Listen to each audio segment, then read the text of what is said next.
শেখ হাসিনা সরকার নির্বাচনটা করে ফেলার পরে যুক্তরাষ্ট্র যেটা বলেছে এটা কোনো গ্রহণযোগ্য সুষ্ঠু নির্বাচন হয়নি। আমেরিকার গভর্নমেন্ট যখন এটা বলছে, পরবর্তী সরকার কিন্তু ট্রাম্পের সরকার এটা নাকচ করবে না। উনি আটঘাট বেঁধে নেমেছিলেন। ট্রাম্প প্রেসিডেন্ট হিসেবে আসার পর এটা আরেকটু কমবে। ট্রাম্পকে বলা হচ্ছে উনি নিজে ব্যবসায়ী।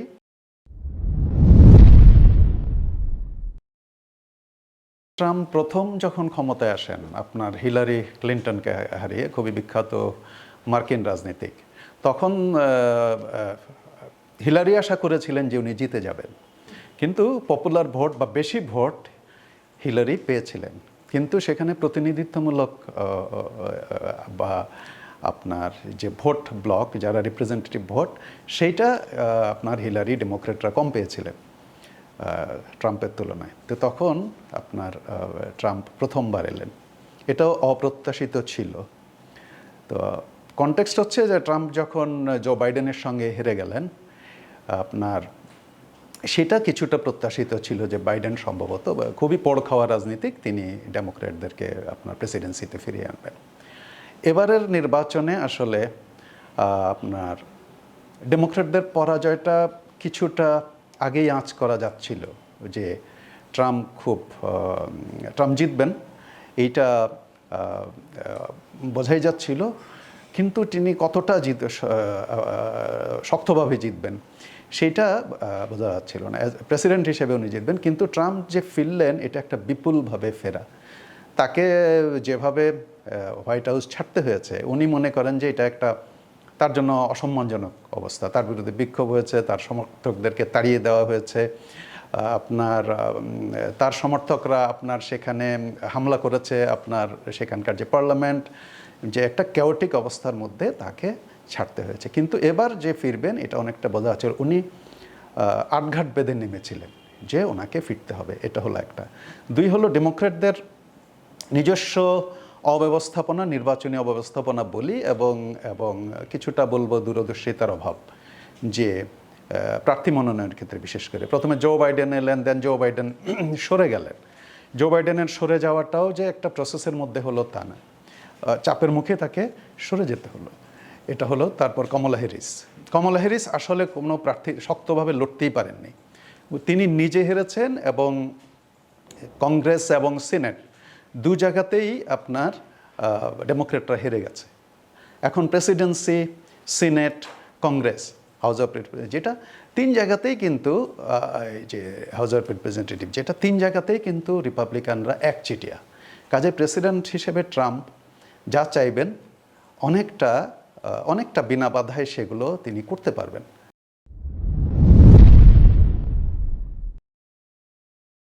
এখানে কিছুটা আমি বলবো যে গত নির্বাচনে ডেমোক্রেটদের একটা সুযোগ ছিল। আপনি হিলারি ক্লিন্টনকে না দিয়ে বা জো বাইডেনকে না দিয়ে, জো বাইডেনকে যদি প্রথমেই প্রার্থী না করা হতো, সেই জায়গায় আপনার যে স্পিকার ন্যান্সি পেলোসি ছিলেন, ধরুন ন্যান্সি পেলোসিকে যদি আনা হতো তাহলে আমার ধারণা যে ডেমোক্র্যাটরা একটা ভোটে শক্ত লড়াই দিতে পারতেন। ন্যান্সি পেলোসি খুবই পোড় খাওয়া রাজনীতিক, পুরো তার যে ক্যারিয়ার পুরোটাই উনি রাজনৈতিক ক্যারিয়ার। কাজেই পেলোসি সময় পেতেন, এবং মার্কিন সমাজে তার ব্যাপক গ্রহণযোগ্যতা আছে, ইভেন কোনো ক্ষেত্রে হিলারি ক্লিন্টনের চেয়েও বেশি। তো সেই জায়গায় তুলনামূলকভাবে তরুণ, অন্যদিকে আমরা যদি মার্কিন রাজনীতিতে বর্ণবাদটা মাথায় রাখি, আপনার শ্বেতাঙ্গ নন, এইসব আপনার ইমিগ্রেন্ট ব্যাকগ্রাউন্ড, এইসব মিলিয়ে নারী একটা ইস্যু, তো এইসব মিলিয়ে দেরিতে মনোনয়ন পাওয়া, নির্বাচনী মাঠটা গুছিয়ে উঠতে না পারা, এসব নানা কারণে কমলা হ্যারিস হেরেছেন। পেলোসিকে যদি শুরুতেই বাইডেনের জায়গায় দেওয়া হতো বেশ আগে থেকে, তাহলে আমার ধারণা একটা সুযোগ ছিল। তো এই সুযোগটা আবার কবে আসবে সেটা আসলে অনিশ্চিত।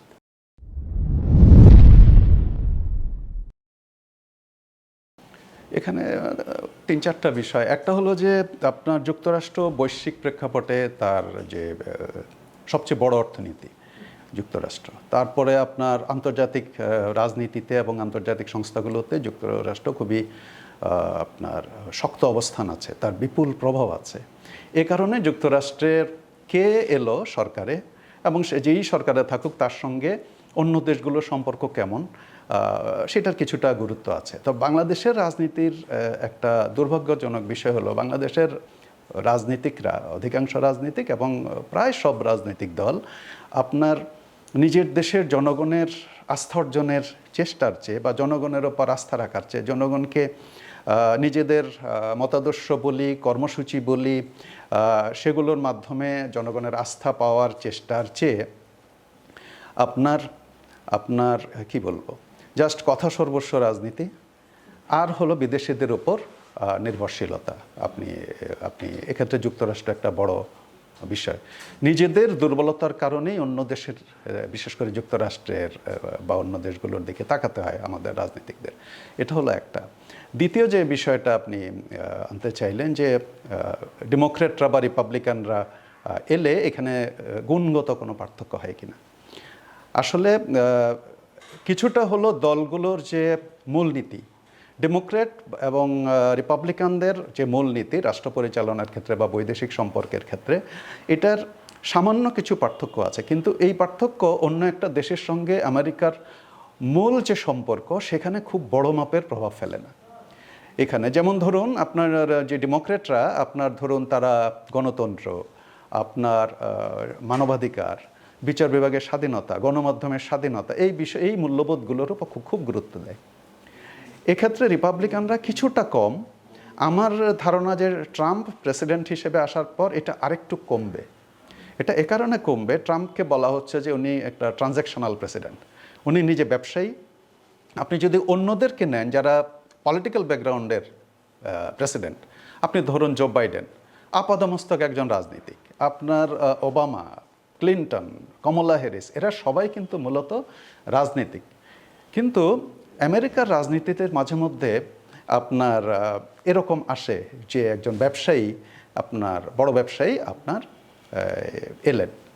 তো এর আগেও এসছে, বিভিন্ন সময়ে ব্যবসায়ীরা এসছে, ইভেন সিনেমার অভিনেতাও এসছেন। আমরা রোনাল্ড রিগানের নাম জানি, যিনি আমেরিকার সিনেমায় বড় তারকা ছিলেন তার তারুণ্যের সময়, যৌবনের সময়।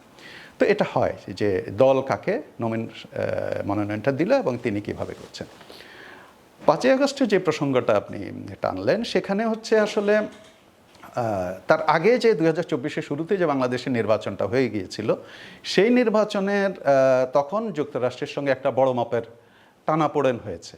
আমরা দেখেছি যে যুক্তরাষ্ট্র প্রবল চাপ তৈরি করেছে আপনার জো বাইডেনের গভর্নমেন্ট, যে এখানে একটা নির্বাচনটা একটা অংশীদারিত্বমূলক, গ্রহণযোগ্য এবং আপনার সহিংসতা মুক্ত হতে হবে, এটা তারা চেয়েছিল। কিন্তু যুক্তরাষ্ট্র পরবর্তীতে নির্বাচন হয়ে যাওয়ার পরে, আপনার শেখ হাসিনা সরকার নির্বাচনটা করে ফেলার পরে যুক্তরাষ্ট্র যেটা বলেছে এটা কোনো গ্রহণযোগ্য সুষ্ঠু নির্বাচন হয়নি। তো এটা হচ্ছে আমেরিকা যখন এটা বলছে, আমেরিকার গভর্নমেন্ট যখন এটা বলছে, পরবর্তী সরকার কিন্তু ট্রাম্পের সরকার এটা নাকচ করবে না, যে তারা এসে বলবে না যে না ওই নির্বাচনটা গ্রহণযোগ্য ছিল। কাজে ওটা হচ্ছে আমেরিকার স্ট্যান্ডার্ড, আমেরিকার বলছে এটা তারা মেনে নেবে, যে তার পরবর্তী সরকার বদল আমেরিকাতে হলেও সেইটা তার যে নীতি এবং দৃষ্টিভঙ্গি, তার যে মূল্যায়ন, এখানে বড় মাপের পরিবর্তন হবে না। তো কাজেই আর এখন আপনার ট্রাম্প, আপনি যে সর্বশেষ যে বিষয়টা আনলেন যে বাংলাদেশ কতটা গুরুত্ব পাবে, আসলে এটা একটা, আসলে প্রত্যেকটা দেশ, বিশেষ করে এ ধরনের বড় দেশগুলো, আপনার তাদের কিছু অগ্রাধিকার থাকে। আপনি বিশেষ করে যাদের বিশ্বব্যাপী নিজেদের স্বার্থ আছে বলে মনে করে, যুক্তরাষ্ট্র মনে করে পৃথিবীর যে কোনো প্রান্তে তার স্বার্থের বিষয় আছে, প্রতিটা দেশের সাথে তার স্বার্থের সম্পর্ক, এই স্বার্থের ক্ষেত্রে অগ্রাধিকার আছে কিছু। এখন ওই অগ্রাধিকারের মধ্যে কোন দেশকে তারা আগে রাখছে, কোন দেশকে একটু পরে রাখছে, সেটা হলো একটা গুরুত্বপূর্ণ। যেটা আমাদের স্থানীয় বিশেষজ্ঞরা, ইভেন যে আপনার যুক্তরাষ্ট্রের বিশেষজ্ঞরা বলছেন, ট্রাম্পের প্রধানত উনি দেখবেন এশিয়া, অন্যান্য দেশগুলোর সঙ্গে দেখা যায়, উনি ধরুন ইউরোপ একটা বড় ওনার জায়গা, রাশিয়ার প্রেক্ষাপটে ইউরোপ একটা বড় জায়গা, ইউক্রেনের যুদ্ধ চলছে, এই প্রেক্ষাপটে উনি ইউরোপের দিকে তাকাবেন বা তার প্রশাসন ইউরোপকে দেখবে। আবার ট্রাম্প প্রশাসন যখন এশিয়া দেখবে, অন্য সারা বিশ্বকে দেখার সঙ্গে সে প্রথমে তার বিবেচনায় আসবে এখানে চীন আছে, তাদের সঙ্গে কৌশলগত বিরোধ আছে, প্রভাব বলয়ের বিরোধ আছে। সো এশিয়া, এশিয়ার মধ্যে আপনি যখন আরও ফোকাস দেখতে চাইবেন, আরও ন্যারো ডাউন করে দেখতে চাইবেন, তখন আচ্ছা দক্ষিণ এশিয়া। দক্ষিণ এশিয়ার মধ্যে তার কৌশলগত মিত্র আছে ভারত। তো এইসব বিবেচনা করতে গেলে আমরা দেখতে পাচ্ছি যে বাংলাদেশ আসলে তালিকায় ট্রাম্প প্রশাসনের অগ্রাধিকারের মধ্যে অনেক পেছনে থাকবে, শুরুতেই আসার কোনো কারণ আমরা দেখছি না।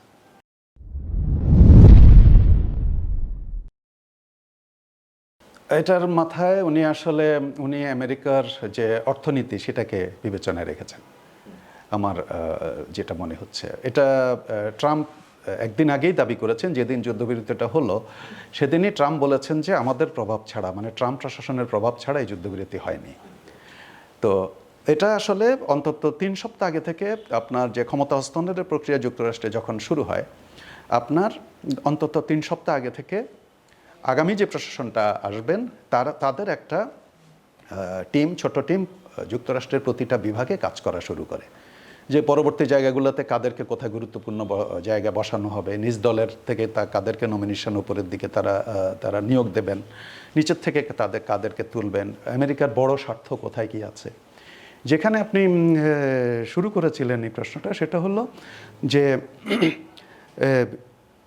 রিপাবলিকানরা এলে বা ট্রাম্পের আগের সময়েও যুদ্ধ ছিল না বললেই চলে, বা উনি কিছু শুরু করেননি। উনি আফগানিস্তান থেকে প্রত্যাহার করেছিলেন সৈন্য। আর এবার হলো আপনি ইসরায়েল, এটা হচ্ছে পুরোটাই হচ্ছে এটাকে বলা হয় যুদ্ধ শিল্প, যে সেখানে যুক্তরাষ্ট্র তার সঙ্গে আমেরিকার অর্থনীতির কী সম্পর্ক।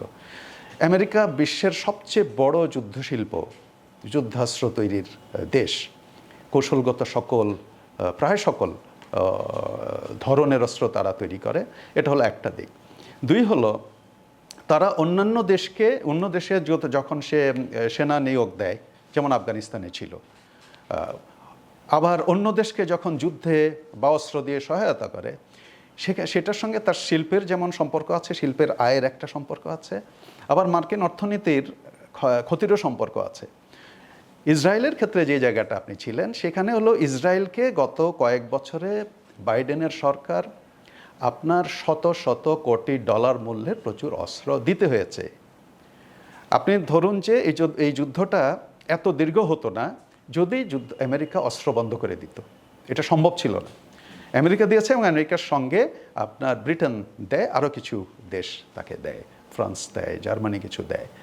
তো আপনি এটা দিতে গেলে কিছুটা হলো তাদেরকে কৌশলগত কারণে দিতে হয়, কারণ ইসরায়েলকে পশ্চিম এশিয়াতে একটা কৌশলগত অবস্থানের জন্য তাকে টিকিয়ে রাখতে হবে, এ কারণে তাকে দেওয়া হয়। কিন্তু এটা দিতে গেলে যেটা পুরোটা কিন্তু আপনার দান নয়, কিছু দান, কিছু ঋণ। এই ঋণ পরে আবার মওকুফ হয়, কাজে এটা অর্থনীতির জন্য, যুক্তরাষ্ট্রের অর্থনীতির জন্য এটা বড় মাপের ক্ষতি। তো উনি ট্রাম্প প্রেসিডেন্ট হিসেবে দায়িত্ব নেওয়ার আগে যুদ্ধ থামিয়ে দিয়ে উনি 2টো কৌশলগত লাভ করতে চেয়েছেন আমেরিকার জন্য এবং তার নতুন সরকারের জন্য। এক, সেখানে অর্থের অঙ্কে হোক, কৌশলগত অঙ্কে হোক, এই যে আপনি ক্ষয় কমানো, আর্থিক সাশ্রয় করা, সেখানে যুদ্ধ থামলে যুক্তরাষ্ট্রের আর্থিক সাশ্রয় কিছুটা হবে। 2 হলো উনি সারা বিশ্বকে একটা বার্তা দেবেন, আপনি পশ্চিম এশিয়াতে, আরব স্টেট, প্রায় সারা পৃথিবীতে একটা বার্তা এর মাধ্যমে যাবে যে ট্রাম্প কিছুটা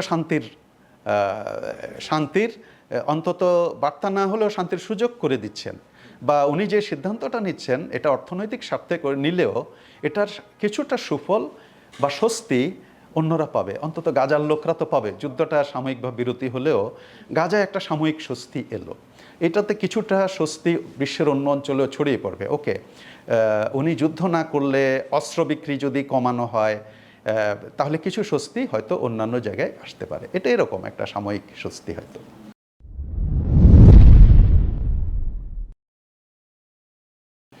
এটা আসলে চীনের চোখে দেখার সেই অর্থে সুযোগ নেই।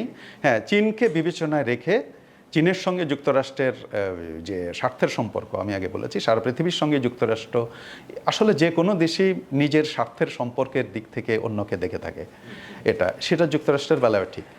চীনের সঙ্গে যেহেতু তার একটা প্রভাব বলি, এই প্রভাবটা রাজনৈতিক যেমন আছে, কৌশলগত আছে, কৌশলগতর মধ্যে আবার সামরিক কৌশলগত আছে, বাণিজ্যিক আছে। আমরা যদি অর্থনীতিটা দেখি যে আমেরিকা এই মুহূর্তে বিশ্বের সবচেয়ে বড় অর্থনীতির দেশ। আপনার 30 লক্ষ কোটি ডলারের তার এবছরের জিডিপি হতে পারে বলে ধরা হচ্ছে 2025 সালে। অন্যদিকে আপনি চীন হচ্ছে দ্বিতীয় বৃহত্তম, 18 লক্ষ কোটি ডলারের অর্থনীতি, সে খুব কাছে। এবং বলা হচ্ছে যে এভাবে চলতে থাকলে আগামী আপনি 2 দশকের মধ্যে যুক্তরাষ্ট্রের অর্থনীতিকে চীন ছাড়িয়ে যাবে।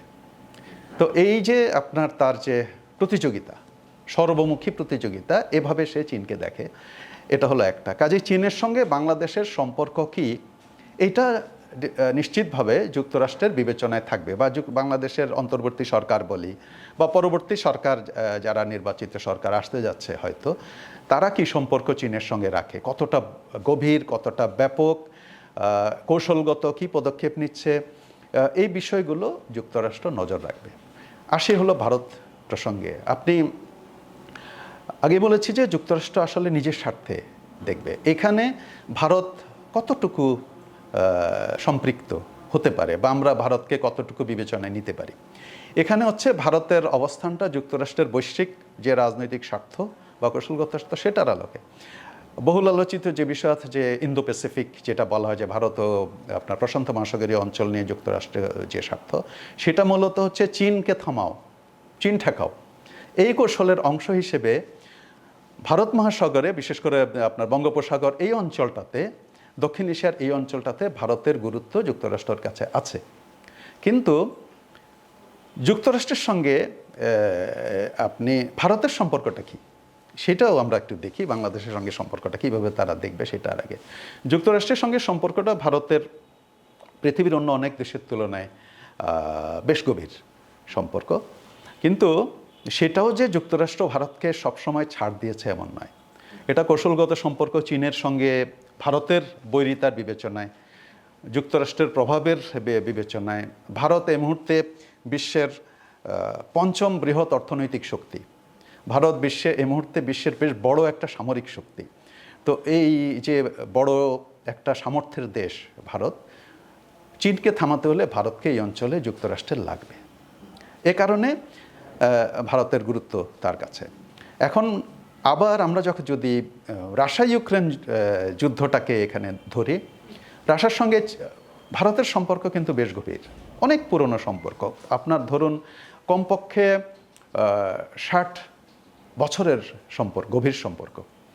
তো সেই জায়গায় ইউক্রেনের সঙ্গে যুদ্ধে আপনার যুক্তরাষ্ট্র যখন রাশিয়ার প্রতিষ্ঠানগুলোর উপর নিষেধাজ্ঞা দিল, এবং বিশেষ করে তার যে তেল বা অন্যান্য বিষয় রপ্তানিগুলোর উপর যে নিষেধাজ্ঞা দিল, তার আর্থিক লেনদেনের উপর যে নিষেধাজ্ঞা দিল, তার মধ্যে কিন্তু ভারত রাশিয়া থেকে আপনার ক্রুড অয়েল আমদানি করে সেটা রিফাইন করে তারা পরিশোধন করে বিশ্বের বিভিন্ন দেশে রপ্তানি করেছে।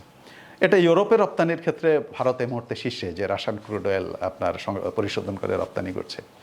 তো এই যে ভারতের সঙ্গে রাশিয়ার এই লেনদেনের সম্পর্ক, যেটা যুক্তরাষ্ট্র পছন্দ করছে না, এ কারণে কিন্তু ভারতের উপর নিষেধাজ্ঞা দিয়েছিল যুক্তরাষ্ট্রের মতো দেশ এত গভীর সম্পর্কের মধ্যেও। এখন প্রশ্ন হচ্ছে যে নিষেধাজ্ঞা কি তারা কার্যকর করলো কিনা। আসলে ভারত তার বড় অর্থনীতি, বড় সামরিক শক্তি, বড় বাজার, 140 কোটি লোকের বাজার, তার কৌশলগত অবস্থান, যুক্তরাষ্ট্রের ভারতকে দরকার হবে, এইসব বিবেচনায় যুক্তরাষ্ট্রের ওই নিষেধাজ্ঞা বা চাপ তারা অগ্রাহ্য করতে পেরেছিল। এটা হলো বিষয়। কিন্তু শিক্ষাটা হলো ভারত কিন্তু যুক্তরাষ্ট্র ছেড়ে দিচ্ছে না যে পুরোপুরি, পরে সে নিষেধাজ্ঞা তুলে নিল বা নিল না, সেটা একটা বিষয়। তো আমি আবার আসি যে বাংলাদেশকে কীভাবে দেব। যুক্তরাষ্ট্র সব ক্ষেত্রে ভারতের চোখে বাংলাদেশকে দেখবে না, হয়তো ভারতকে শুনবে, সেটাও শুনবে হলো চীনের সঙ্গে ভারতের কি সম্পর্ক, চীনের সঙ্গে যুক্তরাষ্ট্রের যে বৈরিতা, ওই বিবেচনায় বাংলাদেশ কি পদক্ষেপ নিচ্ছে, সেই পয়েন্টটাতে হয়তো সেই বিষয়ে কিছুটা ভারতের কথা শুনতে পারে। কিন্তু ফাইনালি এটা সিদ্ধান্ত গ্রহণের ক্ষেত্রে বিবেচনায় নেবে কিনা সেটা আমার সন্দেহ আছে। মূল কথা হচ্ছে মার্কিন যুক্তরাষ্ট্র তার নিজের চোখেই দেখবে, এটাই হচ্ছে প্রতিটা দেশ নিজের চোখেই দেয়। যুক্তরাষ্ট্রের মতো একটা শক্ত আপনার বৈশ্বিক শক্তি অন্যের স্বার্থের বিবেচনায় ভারতকে অন্য দেশকে দেখবে না, বাংলাদেশকেই দেখার কথা।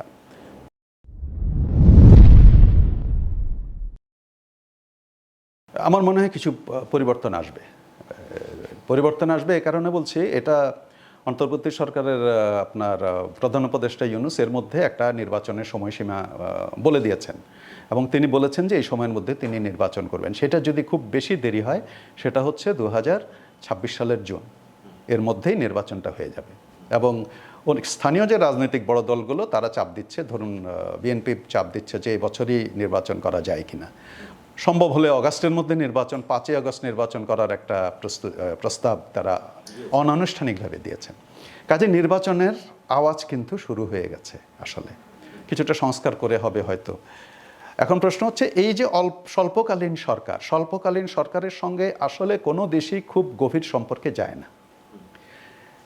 এটা হলো একটা। দুই হলো, যুক্তরাষ্ট্রের একটা বড় লক্ষ্য থাকবে, তার যেটা আমি এর আগে বলেছি যে তার কিছু মূলনীতি ভিত্তিক সম্পর্ক তারা বলে থাকে, যে একটা দেশে গণতান্ত্রিক পরিবেশ যদি থাকে, গণতন্ত্রের চর্চা থাকলে, নির্বাচনটা যদি অংশীদারিত্বমূলক গ্রহণযোগ্য হয়, সুষ্ঠু হয়, তাহলে তার সঙ্গে কাজ করা যুক্তরাষ্ট্রের জন্য সহজ হয়ে যায়। তার দেশের যে জনগণ বলি, তার দেশের যে আপনি কংগ্রেস বলি বা হাউস অফ রিপাবলিকানস যেটা বলি, সেখানে কিন্তু যুক্তরাষ্ট্রের সরকারকে জবাবদিহি করতে হয়। তোমরা কোন দেশের সঙ্গে কি করছো, কেন করছো, এই জবাবদিহিটা করতে হয়। তো সেইটা একটা অনির্বাচিত সরকারের জায়গায়, যে যদি খুব সহসা একটা নির্বাচিত সরকার আসার সম্ভাবনা থাকে, সেক্ষেত্রে সব দেশই অপেক্ষা করে। তার বিনিয়োগের প্রশ্ন আছে, আমি কি এখানে বিনিয়োগের একটা নিশ্চিত পরিবেশ পাবো, ব্যবসার স্বার্থের সম্পর্ক আছে এটা। তো আমার বিবেচনায় এখনকার যে সম্পর্ক যুক্তরাষ্ট্রের, সেটা মূলত হবে যে একটা গণতান্ত্রিক পরিবেশ বাংলাদেশে আসে কিনা, নির্বাচনটা সুষ্ঠু হয় কিনা, মানবাধিকার প্রসঙ্গগুলো তারা আনবে, এটা হলো একটা। কিন্তু পরবর্তী যে সরকারটা আসবে, আমি মনে করি যে তাদের সঙ্গে আপনি যুক্তরাষ্ট্র তার মূল স্বার্থের জায়গাগুলো নিয়ে আলোচনায় এগিয়ে আসবে। এখন কথা হচ্ছে যে কী স্বার্থ ছিল। প্রধানত আমরা আমাদের স্বার্থের কথাও কিছুটা আলোচনায় আনতে পারি, যে বাংলাদেশের স্বার্থ, একটা বড় স্বার্থ হচ্ছে আমরা আমাদের রপ্তানির আপনার একক দেশ হিসেবে বড় বাজার যুক্তরাষ্ট্র। আমরা গত বছরও প্রায় আপনার 1100 কোটি ডলারের রপ্তানি ছিল আমাদের। আবার আমরা যুক্তরাষ্ট্র থেকে আমদানি করেছি সম্ভবত 225 কোটি ডলারের মতো গত বছর। এবং যুক্তরাষ্ট্র থেকে যে আমদানিটা হয়, সেটা কিছুটা আপনার আমাদের শিল্পের জন্য যন্ত্রাংশ, আপনি তুলা আমদানি হয়, কিছু বীজ আমদানি হয়, যন্ত্রপাতি, শিল্পের যন্ত্রপাতি, এটাও কিছুটা কৌশলগত আমাদের ব্যবসার জন্য এটা দরকার। এটা হলো, কাজে আমাদের যেমন স্বার্থ আছে যে আমরা সেখানে রপ্তানিটা বাড়াতে চাই, তো সেক্ষেত্রে সরকার যদি গণতান্ত্রিক হয়, নির্বাচিত হয়, জনগণের সমর্থিত সরকার হয়, তাহলে সে একটু শক্তভাবে তার দেশের ভেতর সমর্থনের ভিত্তিটা সে প্রমাণ করতে পারে, নির্বাচনের মাধ্যমে হোক বা যেভাবে হোক, তখন সে শক্তভাবে একটা দর কষাকষি করতে পারে। এটা হলো, পরবর্তী সরকার হয়তো সেই সুযোগটা পাবে। এই সরকার মেয়াদ খুবই কম, সে কারণে এই সরকারের পক্ষে খুব বড় মাপের লম্বা দর কষাকষির সুযোগ নেই, শুধু সম্পর্কটা রুটিন সম্পর্ক চালিয়ে যাওয়া। এটা হলো একটা দিক, আমাদের স্বার্থের দিক। যুক্তরাষ্ট্রের স্বার্থে কি? যুক্তরাষ্ট্র স্বার্থ, আপনি বাণিজ্যের সম্পর্ক, আমি বলছি যে ট্রাম্প ব্যবসায়ী, সে চাইবে যে তুমি আমার কাছ থেকে কত জিনিস কিনছো, তোমার সঙ্গে সম্পর্ক রেখে আমার কী লাভ। এই দেশকে আমার আর্থিক, আমরা যেমন বিভিন্ন রকম আপনার মঞ্জুরি বলে, আমরা যেমন অনুদান আসে, যে এই দেশটাকে আমার এই অনুদান দিয়ে কী লাভ। ট্রাম্প লাভ খুঁজবেন, তার প্রশাসন লাভ খুঁজবে, এটা খুবই স্বাভাবিক। যে ট্রানজ্যাকশনাল প্রেসিডেন্ট বলা হচ্ছে তাকে, তিনি ব্যবসায়ের খুঁজবেন। সে যুক্তরাষ্ট্র আমার কাছ থেকে কি নেবে? সে চীন থেকে সবচেয়ে বেশি অস্ত্র নেয়, সে ইউরোপের অন্য দেশ থেকে অস্ত্র নেয়, আমার দেশ থেকে কি নিচ্ছে? যুক্তরাষ্ট্রের প্রেসিডেন্টকে যখন ব্রিফ করা হবে, প্রতিটা দেশ উনি শপথ নেওয়ার পরে প্রতিটা দেশের উপরে ব্রিফিং হয়, যে প্রেসিডেন্টকে ব্রিফ করা হয়, এবং তো তখন তাকে যে ব্রিফ করা হয়, এখন অনেক দিন ধরে যুক্তরাষ্ট্র বাংলাদেশে অস্ত্র বিক্রি করতে চায়, এটা এর মধ্যেই আপনার এসছে যে, এবং কৌশলগত অস্ত্র বিক্রি করতে গেলে ওরা দুটো চুক্তি করতে চায় তার আগে, জেসমিয়া এবং আকসা দুটো চুক্তি তারা চায়। যে একটা হলো জেসমিয়াটা হচ্ছে যে তারা যে অস্ত্রটা দিচ্ছে সেটার গোপনীয়তা, কৌশলগত গোপনীয়তা, তথ্যের গোপনীয়তা রাখতে চায়। আর আকসাটা হলে তারা তাদের যে জাহাজ, যুদ্ধ জাহাজ বলে বা অন্যান্য যে সামরিক যান এই অঞ্চলে বাংলাদেশ থেকে তারা বিভিন্ন রকম সেবা, হয়তো জ্বালানি হতে পারে, খাবার হতে পারে, খাবার পানি হতে পারে, বা কিছু তাদের লাগলে তারা নিতে পারবে। আমাদের যুদ্ধজাহাজও যদি অঞ্চলে যায় তারাও এই সেবাটা নিতে পারবে। এ কারণে তারা দুটো চুক্তি বহু বছর ধরে যুক্তরাষ্ট্র চাচ্ছে, কিন্তু এটা বাংলাদেশ সরকার রাজি হয়নি। আমার যেটা ধারণা সেটা হলো যে নতুন সরকারের ক্ষেত্রে যুক্তরাষ্ট্র যে ব্যবসার জায়গাগুলো খুঁজবে সেটা কিছুটা কৌশলগত, কিছুটা রুটিনের ক্ষেত্রে যে এখানে সে তার রপ্তানি বাড়াতে চাইবে, কৌশলগত যে এখানে অস্ত্র বিক্রি বাড়াতে চাইবে। কথা হচ্ছে যে নতুন সরকার কতটা এই ক্ষেত্রে কি কৌশল নেয় তার উপর নির্ভর করবে যুক্তরাষ্ট্রের সঙ্গে আগামী দিনগুলোয় অন্তত পরবর্তী নির্বাচিত সরকারের সময় সম্পর্কটা কি হবে তার উপর।